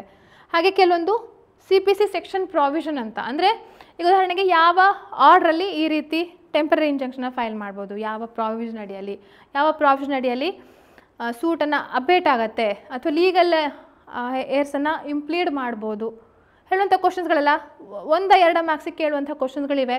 ಅದು MCQ ಕೂಡ ಬರುತ್ತೆ. ಸೊ ಆ ಸೆಕ್ಷನ್ ಪ್ರಾವಿಷನ್ಗಳನ್ನ ತಿಳ್ಕೊಳ್ಳುವಂಥದ್ದು ಇಂಪಾರ್ಟೆಂಟ್ ಆಗಿವೆ. ಪ್ಲಸ್ ರೂಲ್ಸ್ ಆ್ಯಂಡ್ ಪ್ರಿನ್ಸಿಪಲ್ಸ್, ಇದನ್ನು ನಾವು ಹೇಳಬೇಕಂದ್ರೆ ಈಗ ಬೆಸ್ಟ್ ಎಕ್ಸಾಂಪಲು ನಮ್ಮ ರೆಸ್ ಜುಡಿಕೇಟ ಅಥವಾ ಸ್ಟೇ ಆಫ್ ಸೂಟ್ ಇರ್ಬೋದು, ಪ್ರಿನ್ಸಿಪಲ್ ಆಫ್ ಎಸ್ಟಾಪಲ್ ಕೆಲವೊಂದು ಸಲ ಬರುತ್ತೆ. ಹಲವಾರು ಪ್ರಿನ್ಸಿಪಲ್ಸ್ಗಳನ್ನು ತಿಳ್ಕೊಳ್ಬೇಕು. ಅಥವಾ ಸೆಟ್ ಆಫ್ ಕೌಂಟರ್ ಕ್ಲೇಮ್ನ ಪ್ರಿನ್ಸಿಪಲ್ಸ್ ನಾವು ತಿಳ್ಕೊಳ್ಳುವಂಥದ್ದು ಇರ್ಬೋದು. ಅಥವಾ ಯಾವ ಸಂದರ್ಭದಲ್ಲಿ ಅಟ್ಯಾಚ್ಮೆಂಟ್ ಮಾಡ್ಬೋದು ಪ್ರಾಪರ್ಟಿನ, ಯಾವ ಪ್ರಾಪರ್ಟಿನ ಅಟ್ಯಾಚ್ ಮಾಡಲಿಕ್ಕಿಲ್ಲ ಹೇಳುವಂಥ ವಿಚಾರ, ಅದು ಎಕ್ಸಿಕ್ಯೂಷನ್ಲೂ ಬರುತ್ತೆ. ಪ್ಲಸ್ ಇದರಲ್ಲೂ ಕೂಡ ನಾವು ಓದಲಿಕ್ಕಿದ್ದಾವೆ. ಹಾಗೆ CPCಯಲ್ಲಿ ಪನಿಷ್ಮೆಂಟ್ಸ್ಗಳು, ಸಾರಿ ಇದೊಂದು ಇದಾಗಿದೆ, CPCಯಲ್ಲಿ CRPC ಅಂತ ಆಗಬೇಕಿತ್ತು ಪನಿಷ್ಮೆಂಟ್. ಉದಾಹರಣೆಗೆ CRPCಲಿ ಏನಾಗಿದೆ ಅಂತಂದರೆ, ಜಸ್ಟ್ ಒಂದು ಸ್ಮಾಲ್ ಇದು CRPC ಅಂತ ಬರಬೇಕಿತ್ತು, ಅದು ಜಸ್ಟ್ ಆ ಕಡೆ ಹೋಗಬೇಕಿತ್ತು.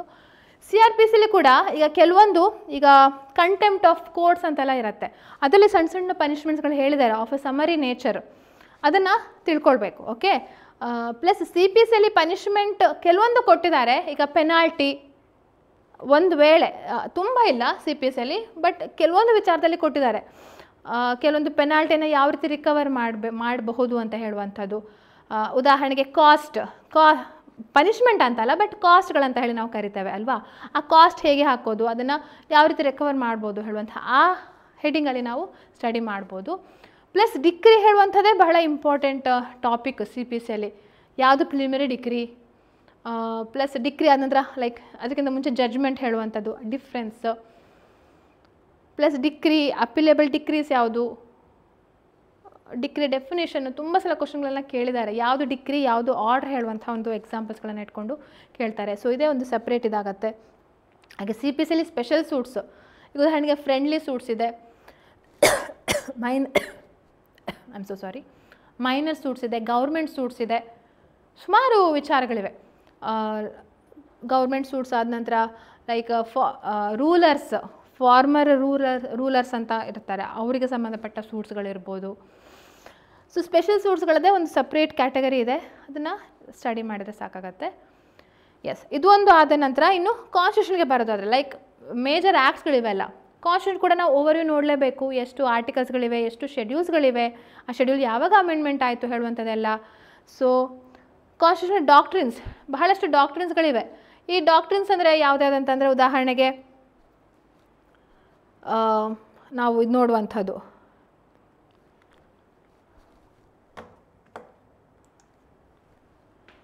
Doctrine of eclipse, doctrine of legitimate expectation ಹೇಳುವಂಥ ಹಲವಾರು ಡಾಕ್ಟ್ರಿನ್ಸ್ಗಳನ್ನು ನಾವು ನೋಡ್ತೇವೆ. ಡಾಕ್ಟ್ರಿನ್ ಆಫ್ ಪ್ಲೆಷರ್ ಹೇಳುವಂಥದ್ದು ಅದೆಲ್ಲ ಇಲ್ಲಿ ನಾವು ಓದುವಂಥದ್ದು. ಎಸ್, ಇನ್ನು ಫಂಡಮೆಂಟಲ್ ರೈಟ್ಸೇ ಬೇರೆ, ಅದರದ್ದು ವೇಟೇಜೇ ಬೇರೆ ಅಲ್ವಾ. ಫಂಡಮೆಂಟಲ್ ರೈಟ್ಸ್ ಯಾವ ಸಂದರ್ಭದಲ್ಲಿ ಫಂಡಮೆಂಟಲ್ ರೈಟ್ಸನ್ನು ಲೈಕ್ ಎನ್ಫೋರ್ಸ್ ಮಾಡ್ತಾರೆ, ಹೇಗೆ, ಯಾವ ರೀತಿಯಲ್ಲಿ, ಯಾರ ವಿರುದ್ಧ ಕೇಳ್ಬೋದು ಹೇಳುವಂಥದ್ದೆಲ್ಲ. ಪ್ಲಸ್ ಕಾನ್ಸ್ಟಿಟ್ಯೂಷನ್ ಒನ್ ಲೈನರ್ಸ್ ಅಂದರೆ ಸ್ವಲ್ಪ ಕಾನ್ಸ್ಟಿಟ್ಯೂಷನ್ GK ಅಂತಲೇ ಹೇಳ್ಬೋದು ಅಲ್ವಾ. ಫಸ್ಟ್ ಕಾನ್ಸ್ಟಿಟ್ಯೂಷನ್ ಯಾವಾಗ ಎನ್ಯಾಕ್ಟ್ ಆಯಿತು, ಯಾವ ಕಾನ್ಸ್ಟಿಟ್ಯೂಷನ್ ಅಸೆಂಬ್ಲಿ ಅಡಾಪ್ಟ್ ಮಾಡಿಕೊಳ್ತು, ಡ್ರಾಫ್ಟಿಂಗ್ ಕಮಿಟಿ ಚೇರ್ಮನ್ ಯಾರಾಗಿದ್ದರು, ಸೊ GK ಥರ. ಸೊ ಒನ್ ಲೈನರ್ಸ್ ಅಂತ ನಾವು ತೊಗೊಳ್ಬೋದು. ಇನ್ನು ಕಾನ್ಸ್ಟಿಟ್ಯೂಷನ್ ಅಥಾರಿಟೀಸ್, ಇದು ಕೂಡ ಬಹಳ ಮುಖ್ಯ. ಉದಾಹರಣೆಗೆ president, vice president, supreme court judge, high court judge, ಸುಮಾರಿದೆ, ಎಲೆಕ್ಷನ್ ಕಮಿಷನರು. ಸೊ ಅವರದ್ದೆಲ್ಲ ಅಪಾಯಿಂಟ್ಮೆಂಟ್, ರೆಸಿಗ್ನೇಷನ್, ರಿಮೂವಲ್ಲು, ಅವರ ಪವರ್ಸು, ಅಥವಾ ಅವರ ವೆಕೇಟ್ ಮಾಡಿದರೆ ಏನಾಗುತ್ತೆ ನೆಕ್ಸ್ಟು, ಅವರ ಸಬ್ ಅಥಾರಿಟೀಸು. ಸೊ ಈ ವಿಚಾರಗಳೆಲ್ಲ ಕೂಡ ನಾವು ಒಂದೇ ಒಂದು ಆಸ್ಪೆಕ್ಟಲ್ಲಿ ಕಲೀಲಿಕ್ಕಿದ್ದೇವೆ. ಸೊ ಕಾನ್ಸ್ಟಿಟ್ಯೂಷನಲ್ ಅಥಾರಿಟೀಸ್ ಅಂತ ಹೇಳ್ಬೋದು. ಇನ್ನು ರೂಲ್ಸ್ ಆ್ಯಂಡ್ ಪ್ರಿನ್ಸಿಪಲ್ಸ್ಗಳು, ಉದಾಹರಣೆಗೆ ಫಂಡಮೆಂಟಲ್ ರೂಲ್ಸಲ್ಲೂ ಕೂಡ ನಾವು ಹೇಳ್ಬೋದು, ಬಟ್ ಜನರಲ್ ಆಗಿ ಎಷ್ಟೋ ಪ್ರಿನ್ಸಿಪಲ್ಸ್ಗಳು ನಾವು ಕಾಣ್ತೇವೆ ಅಲ್ವಾ.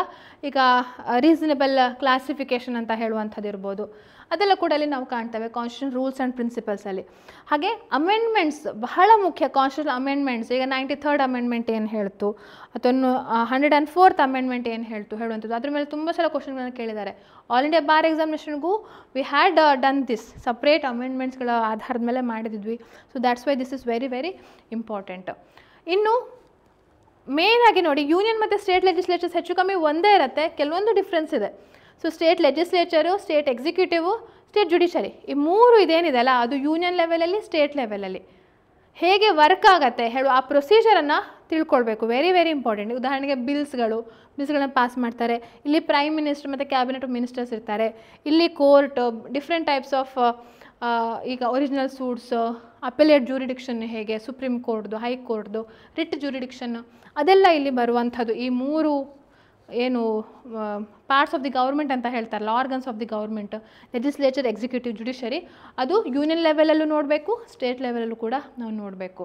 ಹಾಗೆ ಫಂಡಮೆಂಟಲ್ ರೈಟ್ಸ್ ಹೇಗೆ ಇಂಪಾರ್ಟೆಂಟು, ಹಾಗೆ directive principles of state policy ಕೂಡ ಅಷ್ಟೇ ಇಂಪಾರ್ಟೆಂಟ್ ಆಗಿರುತ್ತೆ. ಅವುಗಳ ಮೇಲೂ ಕೂಡ ಎಷ್ಟೋ ಕ್ವಶನ್ಗಳನ್ನು ಕೇಳಿದ್ದಾರೆ. ಈಗ ಉದಾಹರಣೆಗೆ ಆರ್ಟಿಕಲ್ 39A ಇರ್ಬೋದು, ಆರ್ಟಿಕಲ್ 51 ಇರ್ಬೋದು. ಅದ್ರ ಜೊತೆಗೆ directive principles of state policy ಜೊತೆ ಫಂಡಮೆಂಟಲ್ ಡ್ಯೂಟೀಸ್ ಕೂಡ ಕ್ವಶನ್ಗಳನ್ನು ಕೇಳ್ತಾರೆ. ಹಾಗೆ ಕೆಲವೊಂದು ಡೆಫಿನೇಷನ್ಸ್ಗಳು ಕೂಡ ಇವೆ ಕಾನ್ಸ್ಟಿಟ್ಯೂಷನಲ್ಲಿ, ಕೆಲವೊಂದು ಮಧ್ಯದಲ್ಲಿ ಕೆಲವೊಂದು ಡೆಫಿನೇಷನ್ಸ್ಗಳು. ಈಗ ಉದಾಹರಣೆಗೆ ನಾವು ಹೇಳಬೇಕಂತಂದರೆ ಈಕ್ವಾಲಿಟಿ ಅಂದರೆ ಏನು ಹೇಳುವಂಥ ಒಂದು ಕಾನ್ಸೆಪ್ಟ್, ಅದು ಡೈರೆಕ್ಟ್ ಡೆಫಿನೇಷನ್ ಅಲ್ಲ, ಥ್ರೂ ಕೇಸ್ ಲಾಸ್ಗಳನ್ನು ಇವಾಲ್ವ್ ಮಾಡಿದ್ದಾರೆ, ಅಥವಾ basic structure of the constitution ಹೇಳುವಂಥದ್ದು.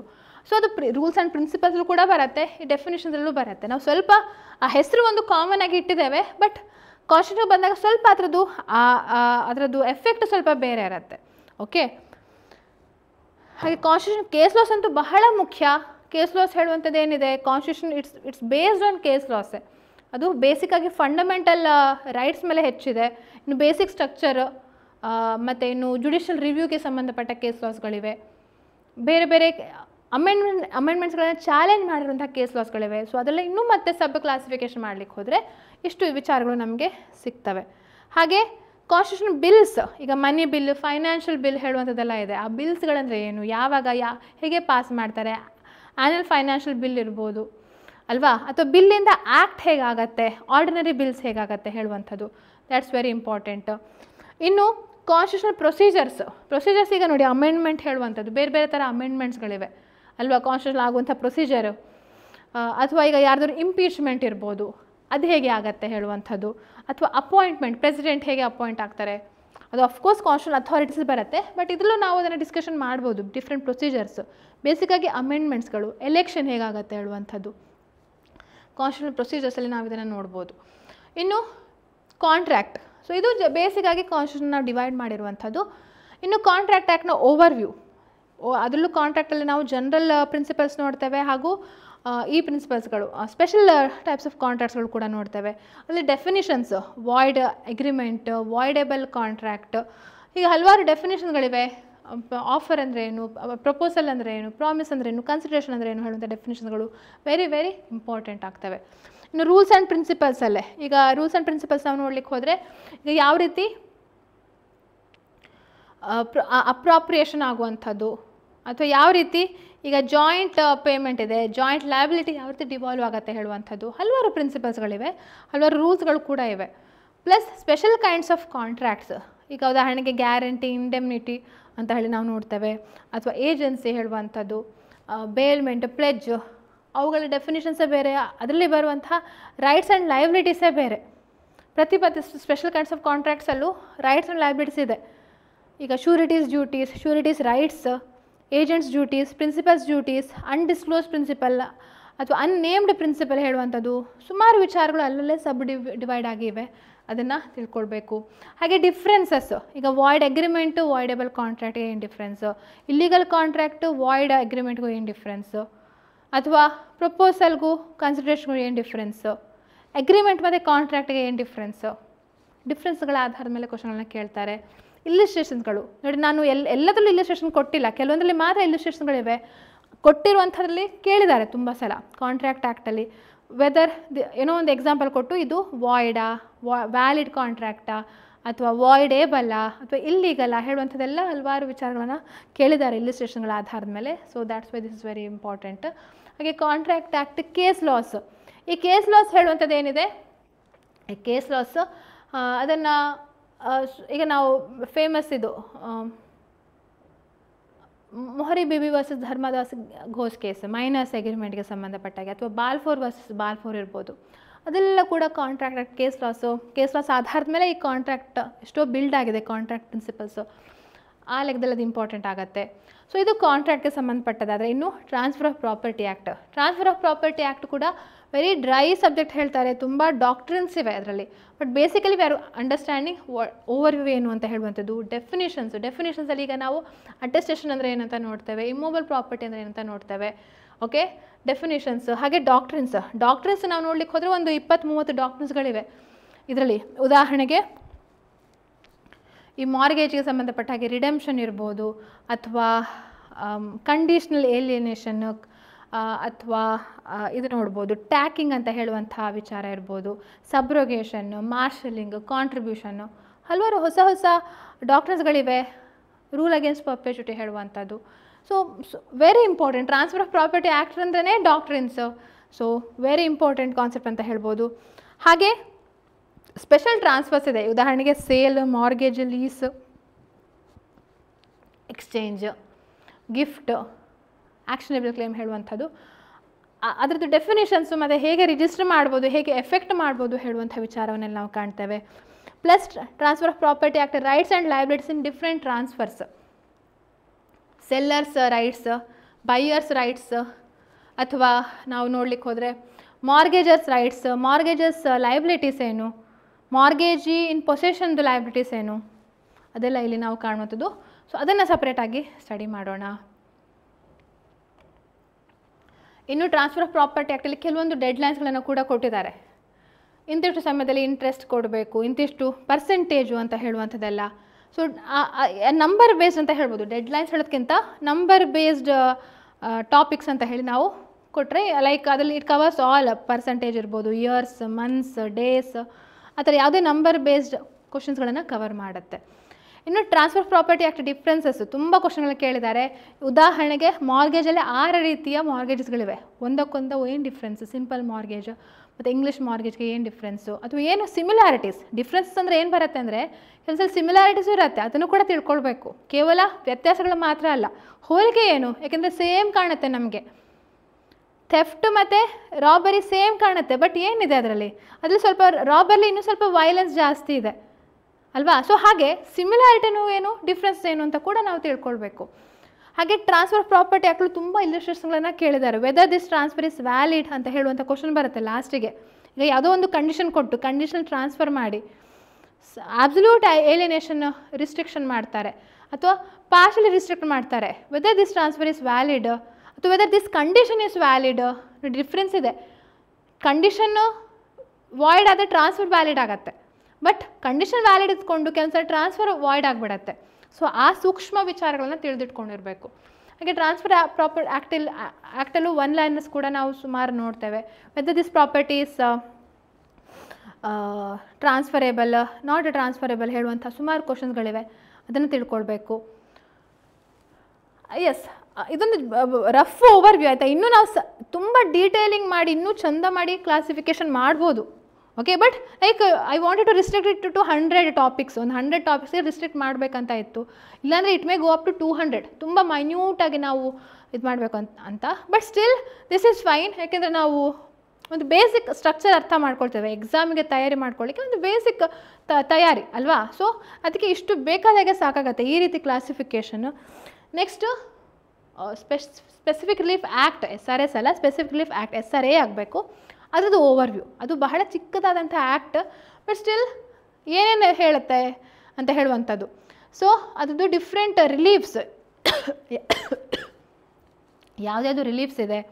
ಈಗ ರಿಕವರಿ ಆಫ್ ದಿ ಪ್ರಾಪರ್ಟಿ ಇರ್ಬೋದು, ರಿಕವರಿ ಆಫ್ ಪೊಸಿಷನ್ ಅಂತ ಹೇಳ್ತಾರೆ, specific performance, recession of the contracts, declaration ಇರ್ಬೋದು, ಇಂಜಂಕ್ಷನ್ನು. ಸೊ ಹೀಗೆ ಹಲವಾರು ಡಿಫ್ರೆಂಟ್ ರಿಲೀಫ್ಸ್ ಇದೆ. ಅದನ್ನು ಲೈಕ್ ಫಸ್ಟ್ ತಿಳ್ಕೊಳ್ಬೇಕು.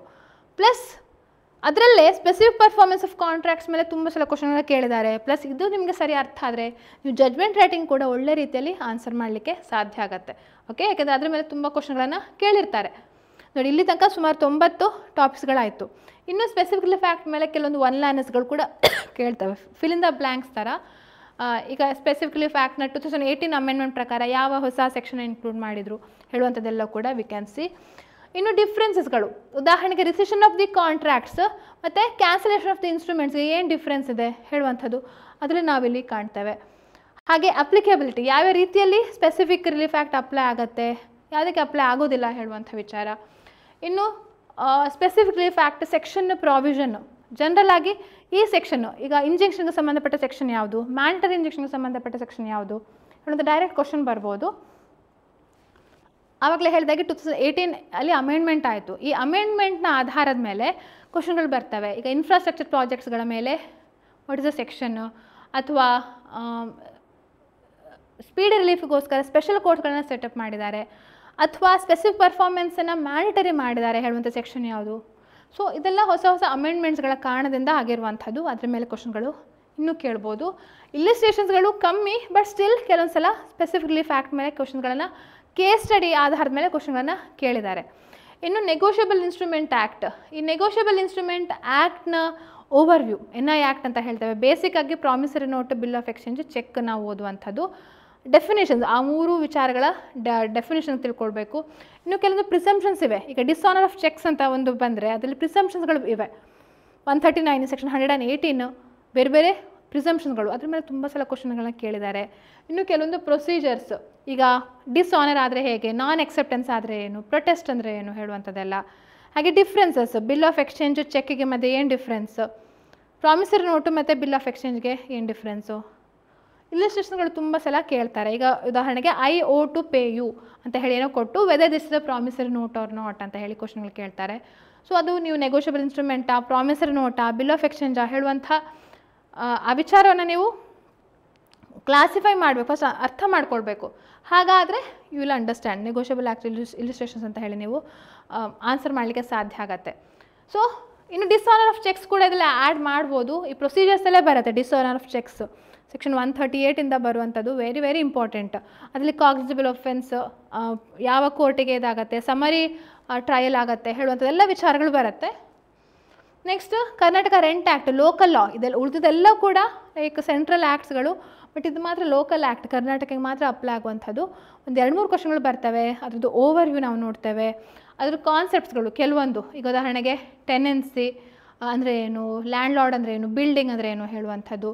ಅದರಲ್ಲಿ ಎಲ್ಲಿ ಅಪೀಲ್ ಹೋಗ್ಬೋದು, ಈಗ ರೆಂಟ್ ಕಂಟ್ರೋಲರಿಂದ ಎಲ್ಲಿ ಅಪೀಲ್ ಹೋಗ್ಬೋದು, ಕೋರ್ಟಿಂದ ಎಲ್ಲಿ ಅಪೀಲ್ ಹೋಗುವಂಥದ್ದು, ಮತ್ತು ರೂಲ್ಸ್ ಆ್ಯಂಡ್ ಪ್ರಿನ್ಸಿಪಲ್ಸಿಗೆ ಸಂಬಂಧಪಟ್ಟದ್ದು.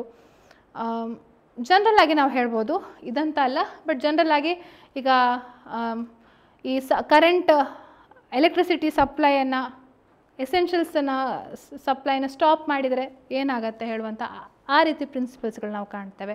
ಹಾಗೆ ಡೆಡ್ಲೈನ್ಸ್, ಇಂತಿಷ್ಟು ಸಮಯದಲ್ಲಿ ಟೆನೆನ್ಸಿ ಡಿವಾಲ್ವ್ ಆಗುತ್ತೆ ಹೇಳುವಂಥದ್ದು, ಅದಕ್ಕೊಂದು ಟೈಮ್ ಲಿಮಿಟ್ ಇದೆ, ಆ ಡೆಡ್ಲೈನಲ್ಲಿ ನಾವು ಕಾಣ್ಬೋದು. ಇಲ್ಲಿ ಜಾಸ್ತಿ ಇಲ್ಲ, 1-2 ಸಬ್ ಟಾಪಿಕ್ಸ್ ಬರುತ್ತೆ ಅಷ್ಟೇ. ಇನ್ನು ಕೆಲವೊಂದು ಒಫೆನ್ಸಸ್ಗಳೂ ಆಗುವಂಥ ಸಾಧ್ಯತೆ ಇದೆ ಕರ್ನಾಟಕ ರೆಂಟ್ ಆ್ಯಕ್ಟಲ್ಲಿ. ಸೊ ಅದಿದೆಯಾ ಅಂತ ಹೇಳಿ ನಾವು ನೋಡುವಂಥದ್ದು. ಇನ್ನು ಪ್ರೊಸೀಜರ್ಸ್ ಹೇಗೆ, ಈಗ ಎವಿಕ್ಷನ್ ಹೇಗೆ, ಬೇಸಿಕ್ ಕ್ವಶನ್ ಅದು. ಎವಿಕ್ಷನ್ ಯಾವ ರೀತಿ ಆಗುತ್ತೆ, ಯಾವ್ಯಾವ ಗ್ರೌಂಡ್ಸ್ಗಳ ಆಧಾರದ ಮೇಲೆ ಎವಿಕ್ಷನ್ ಆಗುತ್ತೆ ಅಂತ ಹೇಳುವಂಥದ್ದು. ಎಸ್, ಇನ್ನು ಇದಾದ ನಂತರ ಲಾಸ್ಟಿಗೆ ಲೀಗಲ್ ಜಿ ಕೆ ಲೈಕ್ ಒಂದು ಕ್ಲಾಸಲ್ಲಿ ಒಂದು ವಿಡಿಯೋದಲ್ಲಿ ಕವರ್ ಮಾಡಲಿಕ್ಕೆ ಸಾಧ್ಯ ಇಲ್ಲ, ಬಟ್ ಸ್ಟಿಲ್ ಸಬ್ ಟಾಪಿಕ್ಸ್ಗಳು ನಾವು ನೋಡ್ಲಿಕ್ಕೆ ಹೋದರೆ ಇಂಪಾರ್ಟೆಂಟ್ ಲೀಗಲ್ ಪರ್ಸನ್ಸ್, ಫಸ್ಟ್ ಇವರು ಪ್ರೆಸಿಡೆಂಟ್ ಯಾರು, ಫಸ್ಟ್ ಸುಪ್ರೀಂ ಕೋರ್ಟ್ ಜಡ್ಜ್ ಯಾರು, ಫಸ್ಟ್ ಪ್ರೈಮ್ ಮಿನಿಸ್ಟರ್ ಯಾರು, ಈ ರೀತಿ, ಅದು ಪ್ರೆಸೆಂಟ್ ಕರೆಂಟ್ ಅಫೇರ್ಸ್ ಒಟ್ಟೊಟ್ಟಿಗೆ ನಾವು ತಿಳ್ಕೊಳ್ಬೋದು. ಕಾನ್ಸ್ಟಿಟ್ಯೂಷನ್ಗೆ ಸಂಬಂಧಪಟ್ಟ ಅಥಾರಿಟೀಸ್ಗಳದ್ದು ಪ್ರೆಸೆಂಟ್ ಯಾರು ಅಂತ ಹೇಳಿ. ಸೊ ಇಷ್ಟು ಒಂದು ಬೇಸಿಕ್ಕಾಗಿ ನಾನು ನಿಮಗೆ ತಿಳಿಸ್ಕೊಟ್ಟೆ ಯಾವ್ಯಾವ ರೀತಿಯಲ್ಲಿ ನಮ್ಮ ಸಿಲೆಬಸ್ಸನ್ನು ಡಿವೈಡ್ ಮಾಡಿಕೊಂಡು ಓದ್ಬೋದು ಅಂತ ಹೇಳಿ. ಕೆಲವೊಂದು ನಿಮಗೆ ಸೇಮ್ ಕಾಣ್ಬೋದು, ಬಟ್ ಸ್ಟಿಲ್ ಅದರದ್ದು ವ್ಯಾಲಿಡಿಟಿ ಅಂದರೆ ಎಫೆಕ್ಟ್ ಬೇರೆ ಬೇರೆ ರೀತಿಯಲ್ಲಿದೆ. ಓಕೆ, ಸೊ ಇದೇ ಪ್ಯಾಟರ್ನಲ್ಲಿ we are going to start a new course. ನಾನು ಆವಾಗಲೇ ಕ್ಲಾಸ್ ಬಿಗಿನಿಂಗ್ ಹೇಳಿದಾಗೆ 3 ತಿಂಗಳ ಕೋರ್ಸ್ ಸ್ಟಾರ್ಟ್ ಮಾಡ್ತಾ ಇದ್ದೇನೆ ಫೆಬ್ರವರಿ 10ರಿಂದ. ಫೆಬ್ರವರಿ 10 ನಂತರ ನೀವು ಜಾಯ್ನ್ ಆದರೂ ತೊಂದರೆ ಇಲ್ಲ, ಯಾಕೆಂದರೆ ಎಲ್ಲ recorded videos. Weekly 1 live class ಇರುತ್ತೆ ಇಂಟ್ರ್ಯಾಕ್ಷನ್ಗೆ, ಏನಾದರೂ ಡೌಟ್ಸ್ ಇದೆಯಾ ಅಂತ ಹೇಳುವಂಥದ್ದು, ಅಥವಾ ಜಸ್ಟ್ ಒಂದು ಲೈವ್ ಇಂಟ್ರ್ಯಾಕ್ಷನ್ಗೋಸ್ಕರ we are having live class on Wednesday 8 ಗಂಟೆ ನಂತರ ಅದು ಕೂಡ. ಸೊ ನಾನೀಗ 110 ಟಾಪಿಕ್ಸ್ ಹೇಳ್ದಲ್ಲ, ಸೊ ಪ್ರತಿಯೊಂದಕ್ಕೂ like 1 hour video it will be there, but still ಅದಕ್ಕಿಂತ ಜಾಸ್ತಿ ಕೂಡ ಇರುತ್ತೆ. ಮಿನಿಮಮ್ 120 ವೀಡಿಯೋಸ್ ಇರುವಂಥ ಒಂದು ಇದು ಎಲ್ಲ ಕವರ್ ಆಗುವಂಥ, ಪ್ರಿಲಿಮ್ಸ್ಗೆ ಸಂಬಂಧಪಟ್ಟ ಹಾಗೆ ಕವರ್ ಆಗುವಂಥ ಇದು. ಪ್ಲಸ್ ನಿಮಗೆ ಸ್ಟಡಿ ಮೆಟೀರಿಯಲ್ ಕೂಡ ಕೊಡ್ತೇವೆ, ಒಂದು ಬುಕ್ ಕೊಡ್ತೇವೆ ಇದಕ್ಕೆ ಎಲ್ಲ ಆ್ಯಕ್ಟ್ಗಳನ್ನ ಸಂಬಂಧಪಟ್ಟ ಹಾಗೆ, ಒಂದು ಸಣ್ಣದಾದಂಥ ನೋಟ್ಸ್ ಚಾರ್ಟ್ಸ್ ಇರುವಂಥದ್ದು ಅದು. But that is available at the end of the March, ಯಾಕೆಂದರೆ ಅದಿನ್ನೂ ರೆಡಿ ಆಗ್ತಾ ಇದೆ, ರೆಡಿಯಾಗಿ ಇನ್ನೂ ಪ್ರಿಂಟಾಗಿ ನಿಮಗೆ ಡಿಸ್ಪ್ಯಾಚ್ ಆಗೋ ತನಕ it take some time. So ಅದಕ್ಕೋಸ್ಕರ ಫಸ್ಟೇ ಹೇಳ್ತಿದ್ದೇವೆ, ಮಾರ್ಚ್ ಎಂಡ್ ಹಾಗೆ ಸಿಗುತ್ತೆ ನಿಮಗೆ ಆ ಬುಕ್. ಎಕ್ಸ್ಪ್ಲೇಷನ್ನು ಕನ್ನಡದಲ್ಲಿರುತ್ತೆ, ಬಟ್ ಈ ರೀತಿ ಇಂಗ್ಲೀಷ್ ವರ್ಡ್ಸ್ ಇದರಲ್ಲಿ ಕನ್ನಡದಲ್ಲಿ ನಿಮ್ಗೆ ಸಿಗೋದಿಲ್ಲ. ಬಟ್ ಈಗ ನಾನು ಹೇಗೆ ಪ್ರೆಸೆಂಟ್ ಯೂಟ್ಯೂಬ್ ಮಾಡ್ತಿದ್ದೇನೆ ಅದೇ ರೀತಿಯಲ್ಲಿ ಕನ್ನಡದಲ್ಲಿ ವಿವರಣೆ, ಇಂಗ್ಲೀಷ್ ರಿಸೋರ್ಸ್ಗಳನ್ನು ನಾವು ಕಾಣ್ಬೋದು. ಹೈಬ್ರಿಡ್ ಮೋಡ್ ರೆಕಾರ್ಡೆಡ್, ಪ್ರತಿ ಸೋಮವಾರದಿಂದ ಶುಕ್ರವಾರ ತನಕ ದಿನಕ್ಕೆ 2 ವೀಡಿಯೋಸ್ಗಳನ್ನು ಅಪ್ಲೋಡ್ ಮಾಡ್ತೇವೆ. ಬೈ ಸಂಜೆ 8 ಗಂಟೆಗೆ ನಿಮಗೆ ಅವೈಲೇಬಲ್ ಇರುತ್ತೆ ಆ ವಿಡಿಯೋ ಕ್ಲಾಸಸ್ಗಳು. ಸ್ಯಾಟರ್ಡೆ ಸಂಡೇ ಏನೂ ಇರೋದಿಲ್ಲ, ದ್ಯಾಟ್ಸ್ ಆಫ್. 3 ತಿಂಗಳ ತನಕ ಲೈಕ್ ಅಪ್ರಾಕ್ಸಿಮೇಟ್ಲಿ ನಾವು ಇಟ್ಕೊಳ್ಬೋದು. 3 ತಿಂಗಳು ಅಂದರೆ ಎಕ್ಸಾಕ್ಟ್ಲಿ 3 ತಿಂಗಳು ಅಂತಲೇ ಅಲ್ಲ, ಜಾಸ್ತಿನೂ ಆಗ್ಬೋದು ಕಮ್ಮಿನೂ ಆಗ್ಬೋದು. But we are concentrating wholly on the topics. ನಾವೀಗ ಏನು ಹೇಳಿದೆವಲ್ಲ ಅಷ್ಟು ಟಾಪಿಕ್ಸ್ಗಳನ್ನು ಕವರ್ ಮಾಡಲಿಕ್ಕಿದ್ದೇವೆ. ಓಕೆ, ತೊಗೊಂಡು ಯಾವತ್ತು ಪರ್ಚೇಸ್ ಮಾಡ್ತೀರಿ, ಪರ್ಚೇಸ್ ಮಾಡಿದ 1 ವರ್ಷದ ತನಕ ನಿಮಗೆ ಅದರದ್ದು ವ್ಯಾಲಿಡಿಟಿ ಇದೆ. ಓಕೆ, ಎಷ್ಟು ವ್ಯೂಸ್ ಆದರೂ ಮಾಡ್ಬೋದು, ಅನ್ಲಿಮಿಟೆಡ್. ಬಟ್ ಒಂದೇ ಡಿವೈಸ್, ಒಂದು ಮೊಬೈಲು ಅಥವಾ ಒಂದೇ ಲ್ಯಾಪ್ಟಾಪಲ್ಲಿ ನೀವು ಚೆಕ್ ಮಾಡಿ ನೋಡ್ಬೋದು, ಆ್ಯಪಲ್ಲೂ ಕೂಡ ನೋಡ್ಬೋದು. ಸೊ ಇದರ ಫೀಸ್ 9,999. ಓಕೆ, ಆದರೆ ನಮ್ಮದು ಒಂದು ಅಡಿಷ್ನಲ್ ಡಿಸ್ಕೌಂಟ್ ಇದೆ. ಫಸ್ಟ್ 100 ಪರ್ಚೇಸಸ್ ಯಾರು ಮಾಡ್ತಾರೆ ಅವರಿಗೆ ಅಡಿಷ್ನಲ್ 2,000 ಡಿಸ್ಕೌಂಟ್, ಅಂದರೆ 7,999 ಆಗುತ್ತೆ. ಈ ಆಫರು ಯಾವಾಗಲೂ ಇಲ್ಲ, ಫೆಬ್ರವರಿ 12th ತನಕ ಮಾತ್ರ ಇರುವಂಥದ್ದು. ಫಸ್ಟ್ 100 ಅಂತ ಕೋಡ್ ಹಾಕಿದರೆ ನಿಮಗೆ ಸಿಗುವಂಥದ್ದು. ಸೊ ಇದರದ್ದು ನಾವು ಅಭಿಜ್ಞಾ ಲಾ ಸೀರೀಸ್ ಆ್ಯಪ್ ಅಂತ ನೀವು ಗೂಗಲ್ ಪ್ಲೇಸ್ಟೋರಲ್ಲಿ ಡೌನ್ಲೋಡ್ ಮಾಡ್ಕೊಳ್ಬೋದು. ಐಫೋನ್ ಯೂಸ್ ಮಾಡ್ತಾ ಇದ್ದರೆ ನಿಮಗೆ ಬೇರೆ ಒಂದು ಸ್ಟೆಪ್ ಇದೆ, ಅದನ್ನು ನೀವು ಇಲ್ಲಿ ಕಾಂಟ್ಯಾಕ್ಟ್, ಈ ನಂಬರ್ ಇದೆಲ್ಲ 9036201870, ಆ ನಂಬರ್ಗೆ ನೀವು ಕಾಂಟ್ಯಾಕ್ಟ್ ಮಾಡಿ ಕೇಳಿದರೆ ಇಲ್ಲಿ ಟೆಲ್ ಯು ದ ಪ್ರೋಸೆಸ್, ಹೇಗೆ ಅದನ್ನು ಡೌನ್ಲೋಡ್ ಮಾಡ್ಕೊಳ್ಬೇಕು ಅಂತ ಹೇಳೋದು ಹೇಳ್ತೇವೆ. ಇಲ್ಲ ಲ್ಯಾಪ್ಟಾಪಲ್ಲಿ ನೋಡ್ತೀರಿ ಅಂದರೆ www.abhijnalegal.in ಅಂತ ಹೇಳಿ, ಅದರಲ್ಲಿ ನಿಮ್ಮ ಲಾಗಿನ್ ರಿಜಿಸ್ಟರ್ ನಂಬರ್ ಮುಖಾಂತರ ಲಾಗಿನ್ ಆಗಿ ಅಲ್ಲಿ ಕೋರ್ಸಸ್ ಅಂತ ಇರುತ್ತೆ. ಕೋರ್ಸಸಲ್ಲಿ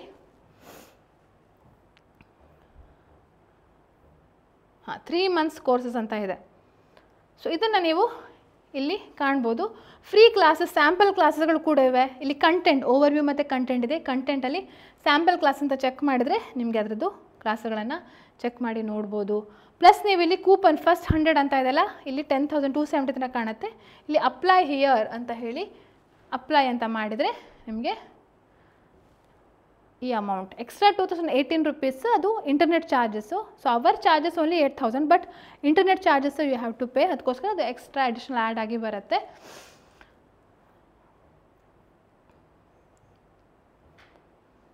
ಓಕೆ, ಎಸ್. ಸೊ ಹಾಗೆ ಉಳಿದಂತಹ ಫ್ರೀ ಟೆಸ್ಟ್ಗಳಿವೆ, ಬೇರೆ ಬೇರೆ ಮೆಟೀರಿಯಲ್ ಕೂಡ ನೀವು ಚೆಕ್ ಮಾಡಿ ನೋಡ್ಬೋದು. ಇನ್ನೊಂದು ಮುಖ್ಯ ವಿಚಾರ, ಜೂರಿಸ್ ಅಂತ ಒಂದು ಕೋರ್ಸ್ ಇದೆ ನಮ್ಮದು, ವೆರಿ ಕಾಂಪ್ರಹೆನ್ಸಿವ್ ಕೋರ್ಸ್. ಪ್ರಿಲಿಮ್ಸ್ ಮತ್ತು ಮೇನ್ಸಿಗೆ ಸೇರಿಸಿ 2024-2025ಕ್ಕೆ 2 ಸೇರಿಸಿ ಇದ್ದಂತಹ ಕೋರ್ಸ್ ಆಗಿತ್ತಿದ್ದು. ಇದರಲ್ಲಿ ಯಾರು ತೊಗೊಂಡಿದ್ದಾರೆ ಅವರಿಗೆ ಈ 3 ಮಂತ್ಸ್ನ ಕೋರ್ಸ್ ಕಂಪ್ಲೀಟಾಗಿ free, they will get access free. So ಅವರೇನು ಪರ್ಚೇಸ್ ಮಾಡಬೇಕಾಗಿಲ್ಲ ಜೂರಿ ಸ್ಟೂಡೆಂಟ್ಸ್ಗಳಿಗೆ, ಯಾಕೆಂದರೆ ದಿಸ್ ಕಂಪ್ಲೀಟ್ ಸ್ಟ್ರಕ್ಚರ್ಡ್ ಕೋರ್ಸ್ ಆಗಿರೋದ ಕಾರಣಕ್ಕೋಸ್ಕರ ಅವರಿಗೆ ಆ ಪ್ರಿಲಿಮ್ಸ್ ರಿವಿಷನ್ ಏನಿದೆ, ರಿವಿಷನ್ ಅಂದರೆ ಈಗ ಏನು ನಾವು ಕೋರ್ಸ್ ಮಾಡ್ತಿದ್ದೇವೆ ಅದು ಕಂಪ್ಲೀಟಾಗಿ ಫ್ರೀ ಇರುತ್ತೆ. Okay, S. ಸೊ ಇಷ್ಟು ಈ ವಿಷಯವನ್ನು ನಿಮಗೆ ಹೇಳಲಿಕ್ಕೆ ಇಷ್ಟಪಟ್ಟೆ. ಏನಾದರೂ ಡೌಟ್ಸ್ ಇದ್ದರೆ ಇಲ್ಲಿ ನಂಬರ್ ಕಾಣ್ತಾ ಇರುವಂಥ, ಸ್ಕ್ರೀನ್ ಮೇಲೆ ಕಾಣ್ತಾ ಇರುವಂಥ ನಂಬರ್ಗೆ ಕಾಂಟ್ಯಾಕ್ಟ್ ಮಾಡಿ, ಮೆಸೇಜ್ ಮಾಡಿ ಕೇಳ್ಬೋದು, ವಾಟ್ಸಪ್ ಮಾಡಿ ಕೇಳ್ಬೋದು, ಅಥವಾ ಕಾಂಟ್ಯಾಕ್ಟ್ ಮಾಡಿ ಕೂಡ ಕೇಳ್ಬೋದು. ಬಟ್ ವಿದಿನ್ ವರ್ಕಿಂಗ್ ಅವರ್ಸಲ್ಲಿ ನೀವು ಕಾಂಟ್ಯಾಕ್ಟ್ ಮಾಡಿದ್ರೆ ನಿಮಗೆ ಈ ಕ್ವಿಕ್ ರೆಸ್ಪಾನ್ಸ್ ಇರುತ್ತೆ. ಇಲ್ಲಾಂದರೆ